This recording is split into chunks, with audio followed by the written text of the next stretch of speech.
In a world before satellites, fiber optics, and the constant digital hum of push notifications, the kingdoms of medieval Europe pulsed with news that moved in ways we now find almost impossible to fathom. There were no glass screens to cradle. In trembling hands at dawn, no curated feeds to drip-feed anxiety or delight. Instead, there was the living pulse of rumor, the rustle of parchment, the echo of a town crier's voice bouncing through crooked streets at dawn. Every whisper was a thread pulled from an unseen web, a web spun not by algorithms but by human breath, ink, and the desperate need to know what lay just beyond the castle walls. Consider the town crier, that figure so easily reduced to quaint costume at a Renaissance fair today. Yet centuries ago, these men and women were nothing less than the living conduits of royal power and local survival. Their voices could bind a town to the king's will or send it spiraling into panic. They stood at crossroads and market squares, parchment rolled tight in one fist, a staff in the other, bell ringing like a beating heart. Oh yes, they'd call, summoning the people to listen, to stand shoulder to shoulder, while the fate of their village unfurled in syllables. One crier, in 1316, learned the bitter cost of twisting truth when he falsely inflated grain prices, a lie that fed profit to the few while the many starved. Rotten vegetables and stones were the least of his punishment. His name vanished from the rolls of trusted mouths, his voice silenced forever. But the crier was only the first spark. The tavern was where that spark ignited into wild flame. Walk through the creaking door of a smoky inn on the edge of York or Canterbury, and you'd find an ancient social network more potent than any feed we know today. Merchants from distant ports swapped rumors as they traded spices and silks. A single rumor, say, a dragon sighted in a misty glen, might grow 3 heads, sprout wings, breathe rainbow fire before the second cup of ale was drained. Archaeologists, peeling back the layers of the White Hart and in London, found not only drinking tokens but scratched messages in the walls. Crude jokes, warnings of crooked traders, pleas for lost lovers. These were the comment sections of the 14th century, inscribed in timber and lime. And yet, even this chaos had a hidden order. News flowed through the bones of these stone cities like blood. The church, for all its piety, was the true neural hub. Each Sunday, between psalms and prayers, the priest's voice became the voice of the realm itself. Here was the king's new tax, the plague's grim advance, the banns of marriage read aloud to bind hearts as much as property, a missing sheep, a new beard-length regulation, a royal wedding, all woven into the same sacred breath. In Winchester, one record tells of a priest who announced a plague outbreak and a royal birth in the same hour. The bells tolled not only for salvation but for rumor control. And when the spoken word grew thin, parchment caught what the tongue could not. In monasteries, brown-robed scribes hunched over flickering candles, quills scratching secrets into the margins of time. One could argue they were the first data servers, vast, living archives where each word was weighed, cross-checked, and locked away. But these monks were not machines. They scribbled complaints of cold ink and peeing cats, of backs twisted in agony from endless copying. And yet, between the hairline strokes of their script, they embedded hints, marginalia that spoke of unspoken truths. An accidental comment here, a cryptic drawing there, a knight battling a snail, a bishop breakdancing on the edge of a page. Some say these absurd images were the monks' only rebellion, coded messages to those wise enough to read between the lines. Beyond the abbey walls, merchants carried news like a living contagion, moving at the pace of hooves and salted roads. They were not merely traders of silk and spice, but of secrets whose power far outpriced their wares. One merchant's diary, worn thin from the road, reveals a transaction more profitable than the finest damask, a whispered rumor of the dukes, a fare exchanged for safe passage or a better rate on pepper. Information became currency, and the cleverest merchants learned to shape it. Stories bent to fit the buyer's appetite, scandal dripped like honey from foreign lips, and rival houses fell, not by sword but by rumor sharpened to a blade's edge, and when distance threatened to dull the edge of urgency, the realm kindled flame against the sky. Beacon towers, primitive nodes of light strung across ridges and valleys, sent messages leaping hundreds of miles in a night. A single spark on a lonely hilltop might raise an army before dawn. Yet even these beacons betrayed human frailty. One fog-choked eve, a swarm of fireflies set a kingdom ablaze with panic. 6 towers flaring bright for a dragon that was never there. Only the hum of wings and the laughter of chance. War drums joined the blaze. When flames failed, thunderous beats, each sequence an urgent code. Enemy near. King's child born. Flee the valley now. A language older than words, pulsing through forest and glen. Yet the greatest shift did not come by bell, drum, or horse. It arrived as an accident of ambition, a goldsmith named Gutenberg, who sought only to stamp coins more swiftly. Instead, cracked open reality itself. His press, clattering and ink-stained, appended centuries of containment. Monks once needed a year to copy a single book. Now a printer could birth hundreds in weeks. No longer could the king's censors catch every whisper. Truth and rumor became unbound, inked onto cheap pamphlets that fluttered through streets. Like startled birds, even the lies had wings. Dragons multiplied on paper, rain fell as fish, and the people devoured every word. In dusty basements and candlelit garrets, outlaw printers kept their presses humming. One raid found a whole operation hidden in a chicken coop. The birds seemed made excellent LOOKOUTS. In these pages, we glimpse our own reflection, a mirror of screens and feeds, trolls and truth. It is easy to scoff at town criers, or drunken tavern gossips. Yet how different are our notification bells from those echoing cries of OES. How far have we truly come from the monk's coded marginalia, when our own secrets hide in encrypted files and dark web whispers? The medieval mind knew what we forget, that news is not merely fact, but the raw clay from which power is shaped. Whoever commands the story shapes the realm. For even when they raised beacons to the stars or pressed ink onto fragile parchment, these distant ancestors understood one timeless certainty. Knowledge, once freed, will not be caged again. Secrets slip through fingers like smoke, a crier's breath, a monk's quill, a merchant's sly grin over a goblet of wine, all conspired to keep power honest, to keep kingdoms awake. And somewhere, in the hush of a candlelit scriptorium or the raucous laughter of a firelit tavern, they left messages not for their time alone, but for us, a warning, perhaps, or an invitation, to look closer, to listen deeper, to question what we are told, and remember that the most dangerous truths are always hidden between the lines. Then step with me now, deeper into the labyrinth that these ancient couriers, spies, and secret keepers built stone by stone, whisper by whisper. If the town crier's voice was the raw echo of royal will, and the tavern, the first unruly of the common folk, then the royal messengers were the beating heart of a kingdom's secret. Circulatory system, veins of horse tracks and muddy lanes that pulsed with state secrets, bribes, and the fragile promises that bound crown to crown. Picture it. The year is 1350. Dawn crawls pale over the sodden fields between London and York, a royal messenger. Boots caked in black mud, reins wrapped raw around his frostbitten fingers, urges his exhausted mount forward. In his leather satchel, a sealed parchment carrying the king's fury, or perhaps a treaty that might stop a war. He knows that paper is worth more than his life. He knows, too, that every mile is a gamble. Wolves, highwaymen, the treacherous bogs that swallow horses whole. In the accounts that survive, you see it plainly scribbled like the margin notes of a forgotten thriller. New horse last drowned in marsh. 3 pairs boots, all worn through. Chased by wolves, escaped, but seal now slightly chewed. What we rarely grasp today is just how powerful that wax seal was. It was more than an emblem pressed in red or brown. It was a talisman against the world's chaos. A royal seal, flashed at the door of an inn, could clear out beds and coerce stable hands to saddle fresh horses before dawn. A messenger could rouse a sleepy village priest, demand supper, and ride off into the night, leaving only the echo of hoofbeats and the faint impression of dread. If a seal was forged, and they sometimes were, the consequences were brutal. One messenger who faked an urgent seal for a better bed was punished by being forced to walk every mile for a month. A lesson inked, not on parchment, but in blistered feet and sleepless nights. Yet speed alone was not enough. These medieval mailmen were not simple couriers. They were part diplomat, part actor, part ghost, slipping through dangerous borders. A smart messenger memorized the heart of his message, ready to burn the parchment if cornered by bandits or rival spies.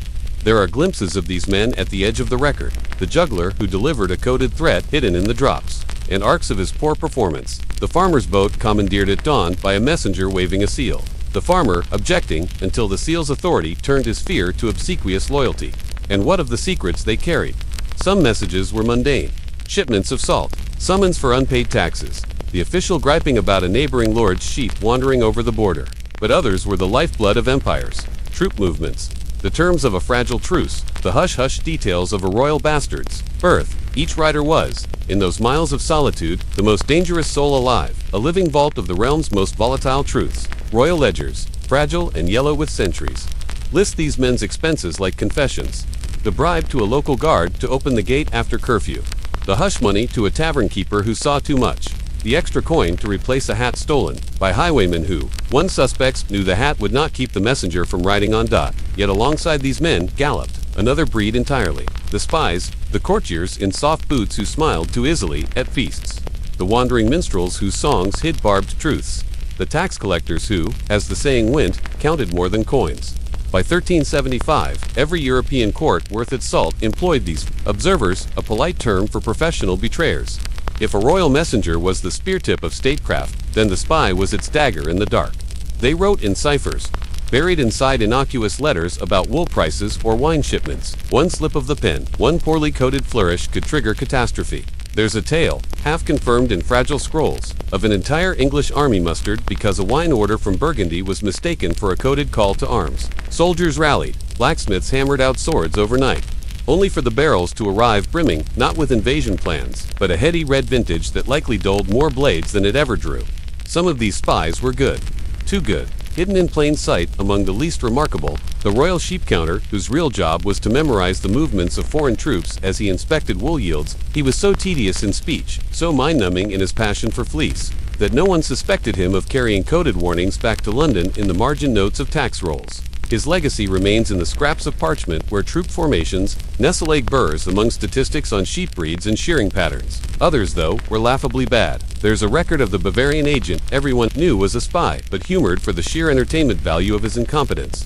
He was eventually so well known that locals stopped him on the street to ask for updates on his own covert operations. When he failed to keep even the flimsiest of covers, he simply switched professions, becoming a town crier, bellowing out the very secrets he once pretended to steal. For every cunning observer who scribbled coded messages in the gaps between words, there was a clumsy soul who disguised himself poorly. One diary records a French agent's desperate expense. New hat to look English. Language lessons. Note, saying pip pip repeatedly does not make me sound English. And yet, even the worst spies could find sanctuary in the peculiar shelter of diplomacy. If caught in the wrong corridor or peeking into the wrong library after midnight, the practiced line was always the same. I was merely looking for the privy. It's the oldest trick in the book, and it worked until it didn't. They bribed innkeepers with gold and gossip, smuggled false letters sewn into the seams of their cloaks, poisoned the ears of rival monarchs with carefully shaped lies. Their expense ledgers survive, yellowed and brittle, but brimming with unintentional comedy. 5 gold coins for a bribe, 3 for a tavern round, 2 copper pennies for actual spying, and always, the line for the hangover cure. It's easy to romanticize these figures, to dress them in shadows, and call them medieval sevens. But behind the jokes and the slapstick failures, there was a darker truth. They were expendable. One spy's final note, scribbled in the trembling hand of a man who knew the game was up, survives like a whisper from the grave, cover blown. If you read this, I'm likely in chains. Please feed my cat, the orange one. The other one is not my cat, it is probably a spy too. And still the news flowed. Over beacon fires that danced against the mist, war drums that rolled like thunder across valleys, coded letters that slipped from hand to hand in candlelit halls. Every message, every rumor, a test of the old order's grip. Because beneath all the coded wax seals and secret handshakes lay the same enduring question: who controls the story, and who slips it free? For when words grow wings, whether whispered in the smoky hush of an inn or inked onto fragile parchment carried under a spy's cloak, they do not return unchanged. They gather the dust of 1,000 footsteps, the breath of 1,000 lips, the hope and fear of people who would kill to keep them secret or to shout them from the rooftops. And somewhere, in the flicker of torchlight on a rain-slicked road, a rider gallops on, cloak snapping like a banner, parchment warm against his chest, a spark waiting for tinder.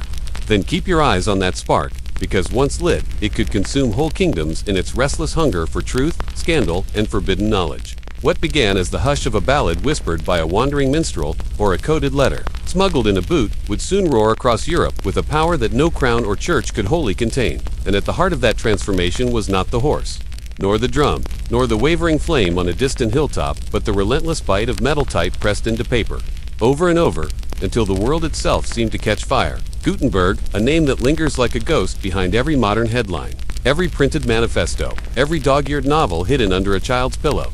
He was no prophet, just a goldsmith who tinkered with coins and mirrors, a man desperate to earn back his investors' trust and gold, yet by harnessing the simple idea that words could be stamped, repeated, and spread like seeds scattered by the wind. He did what centuries of monarchs and messengers never could. He gave common people the power to speak across borders, to argue, in ink, to carry rumors faster than a king's fastest horse. Before Gutenberg's press, a monk's quill scraped against vellum for years to copy a single book, each letter a fragile monument to patience and pain. Whole lifetimes spent hunched in lamplight, the cramped script of their devotion crumbling to dust when a single candle fell. But the first press turned the solitary act of writing into a tidal wave.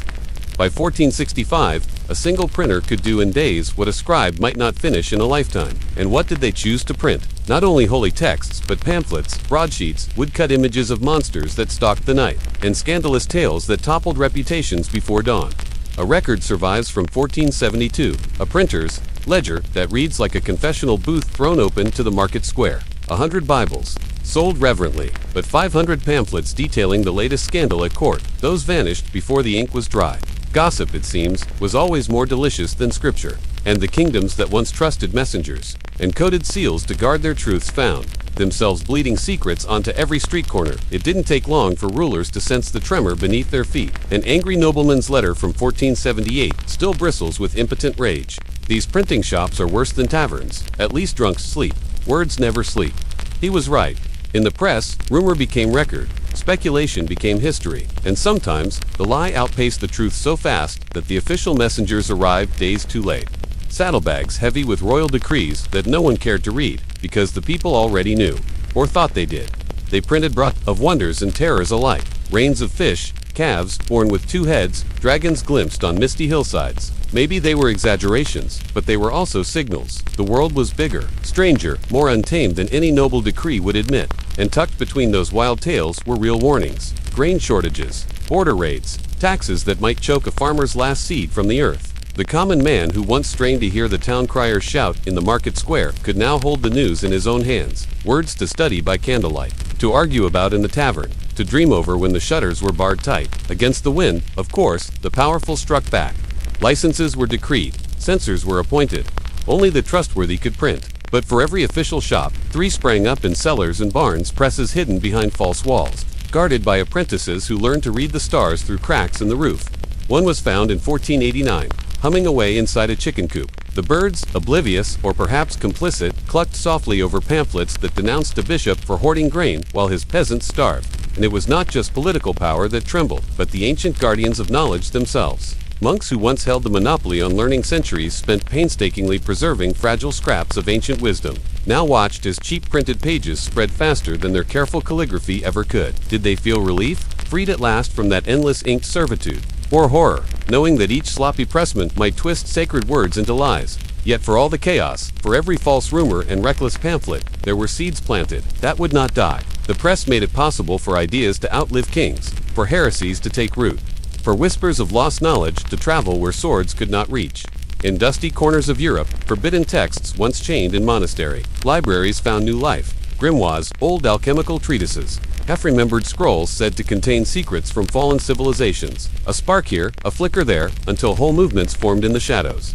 Fueled not by priests or princes, but by common men and women who could now read for themselves. By the dawn of the 16th century, news could cross kingdoms before a royal messenger finished saddling his horse. Political scandals burst like firecrackers.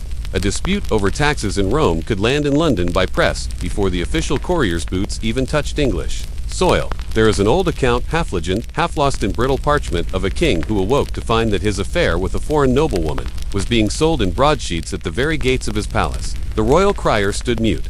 The pigeons and the messengers were made fools. The press had beaten them all, and so the world turned, word by printed word, until the very nature of trust shifted. Once, a man trusted what the priest read aloud, what the Lord decreed, what the messenger carried under seal. Now he read with his own eyes and chose what to believe, or whom to follow. That choice, fragile and dangerous, would remake the West more surely than any sword. But what do we lose too, when news never sleeps? When rumors multiply faster than the truth can catch them? The town crier's voice once cracked under the weight of winter winds, a human limit on how far gossip could travel. The royal messenger's horse could stumble, the beacon fire could sputter in the rain. But the press was tireless. For every lost copy, 10 more could be struck overnight. Even lies found sanctuary in ink, half-myths that survived inquisitors, flames, heresies that might have died on a traitor's lips but instead found new breath in a clandestine print shop. And so, we stand on the shoulders of those restless souls. The exhausted rider changing horses in the fog, the trembling spy scribbling codes between sheep tallies, the monk whose candle gutters out as the press roars to life next door. Their world is not so distant from ours. Even now, we chase rumors, hush truths, and try to bury what should not be spoken. Yet the echoes remain in every headline we doubt, every secret history that flickers to the surface when we least expect it. If you listen, truly listen, you might still hear the hoofbeats in the dark, the whisper of a juggler dropping his balls as he passes a name to a waiting ear, the crackle of a distant fire on a cold hill, warning of enemies unseen, the rhythm of a drum echoing through misty valleys, and always, the relentless scratch of type against paper, the promise that no truth stays buried forever. We may think our modern networks are invincible, but they are just the latest relay in a far older system, as fragile and unstoppable as the first rider who dared carry a king's secrets through a world waiting to swallow him whole. And if you lean close enough to the fragile skin of history, you may see how every word we share now is still part of that same ancient dance rumor, message, revelation, each carried forward by hands that have long since turned to dust. So, we watch the shadows, and we listen for hoofbeats in the dark.